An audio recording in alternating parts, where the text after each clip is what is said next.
यदा यदा हि धर्मस्य ग्लानिर्भवति भारत अभ्युत्थानम् अधर्मस्य योगमहा निगम्य. सावकाश जरा तुम्हाला बघितलं ना तर संभाजीची आठवण फाटकन पडते. फोटो येतो समोर. कोणाचं? धर्मवीर संभाजी. संभाजी महाराज. हा. असं कसं काय? दिप्पाडमुळं कशामुळं? अशी जी ईश्वर निर्माण करतो ना माणसा ती अनुसंचित असतात. म्हणजे निसर्ग आहे दिसत नाही, हवा आहे दिसत नाही. लक्षात आलं? हवा आहे एवढं निश्चित, पाणी आहे. आम्ही म्हणतो बाष्पीभवन झालं, हेनं झालं, त्यानं झालं. सर्व शास्त्रज्ञांच्या मते योग्य आहे. पण किती जरी लोक पुढे गेले तरी लोक अजून तोंडानेच जेवतात. आणि खरी जास्त शिकलेली माणसं असतात त्यांना गची बाधा नसते. ते नम्र असतात.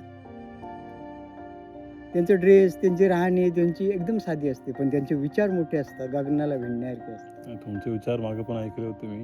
खूप चांगले विचार तुमचे. जुनी पुस्तकं वाचलेली, शिक्षक तसे होते, अभ्यास जाम आहे. आता बघा माझं 74 वर्ष वय आहे.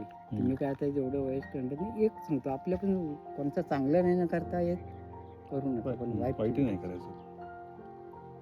एखादा मनुष्य आहे, चला तू नोकरीवर आहे, त्याला कमी करायचं नाही, त्याच्या कर्मात तू ईश्वर दे.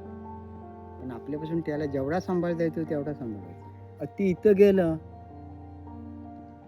कोणताही असो, मी असो नाही ना मनुष्याने. मी आज असा एकदा शब्द दिला कायम. आता तुम्हाला काय मी बोललो, तुम्हाला बघितल्यानंतर मला समजलं. म्हणजे अशा विचाराची माणसं असतात ना, हे जगात कमी असतात.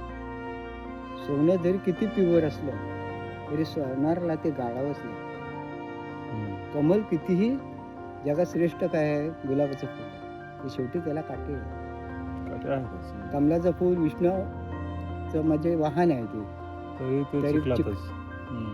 खरा हिरा चिखलात. याच्यापासून आपण बोध काय घ्यायचं, की आपल्याला जर निर्माण व्हायचं असेल तर काटेकापर्यातून आपल्याला जायला लागतं. काट्याचा मार्ग असतोच तो. धर्मवीर संभाजीचं मी नाव का सारखं करतो, मी ह्या शाळेत पण फोटो दिलाय, बनवडीत पण दिलाय. मी त्यांना सांगितलंय माझं नाव नका करू. मी हा फोटो कशासाठी दिला, की आपल्या महाराष्ट्रामध्ये एक राजा होऊन गेला, अशी कुठला तरी घडावं, त्याची आठवण स्मरण राहील म्हणून दिली. नाही तर मला 500 रुपयाचा फोटो द्यायची काय गरज नव्हती. या शाळेला, ह्या शाळेला कलामचा मी फोटो दिला. सतकोंडी का? नाही, 1 नंबर शाळेत, 1 नंबर खालची ही वरची तिला कलामचा फोटो दिला. ते सर मला म्हणते मेस्त्री काय आहे, तो 500 रुपयाचा गेला, हा पण काय. पैशाची किंमत मी ह्यांच्याच मिशो करत नाही.